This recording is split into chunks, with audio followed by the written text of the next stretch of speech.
తీసుకుని తెలుగుదేశం పార్టీ కార్యకర్తలు పోలీసులు తీసుకుని దౌర్జన్యంగా తిప్పేసి పక్క నియోజకవర్గాల నుంచి ఉన్న వ్యక్తి వచ్చి ఓట్లేస్తారు. మరి ఏదో ముక్కు తెలియని వాళ్ళు వచ్చి ఓటేశారంటే అనుకోవడానికి సాక్షాత్తు మార్కెటింగ్ చైర్మన్ గా ఉన్న వ్యక్తులు, సొసైటీ అధ్యక్షుడిగా ఉన్న వ్యక్తులు, పార్టీలో ఒక ఐడెంటిఫైడ్ గా ఉన్న మరి లీడర్స్, వీళ్ళు పక్క వాళ్ళు వచ్చి అక్కడ దౌర్జన్యంగా ఓట్లేస్తారు. ఇవన్నీ అవే ఈ పడవలని ఒకటి కాదు రెండు కాదు చూస్తే. మళ్ళీ ఏంటక్కడ కలెక్టర్ ఉంటారు, మళ్ళీ పక్కనే ఎస్పీ ఉంటారు, డిఐజీ ఉంటాడు,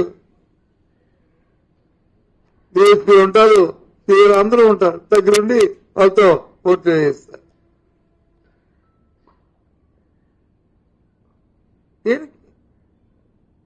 ఎందుకు ఎన్నికలు ఊరిగా గొప్పగా చూస్తాను టీవీలో ఏ రకంగా ఇస్తున్నారో మంత్రులు స్టేట్మెంట్లు అవి పోతారు.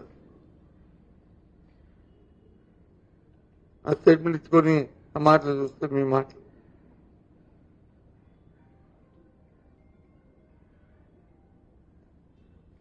ఈ ఎన్నికల్లో 12వ తారీఖు నాడు నిజంగా అనుకుంటే రాష్ట్రంలో ప్రజాస్వామ్యం బ్లాక్ డే లాంటి ఎన్నికల ప్రక్రియకు ఒక బ్లాక్ డే ఏది ఉందంటే అది మన జరిగిన ఎన్నికల తేదీ ఏది ఉందో 12వ తేదీ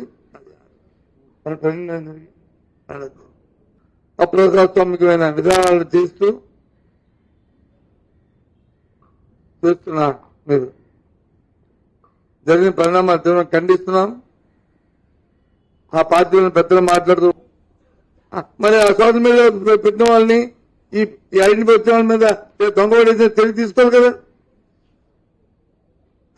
మరి ఇది ఎవిడెన్సే కదా, ఇది కావాలా చెప్పండి, మీరే చెప్పండి. అది ఎవిడెన్స్ అని చెప్పండి మీరు. మరి తెలివి తీసుకోవాలి కదా. ఏది ఓటే వాటర్ ఓటు వేస్తే వస్తాయో తెలుస్తుంది. వాటర్ వేసిన ఇక్కడ అందరూ వేస్తే ఎక్కడ వస్తాయి ఎవరికే? ఎందుకు అభద్రతాభావం ప్రభుత్వం అంటున్నాను.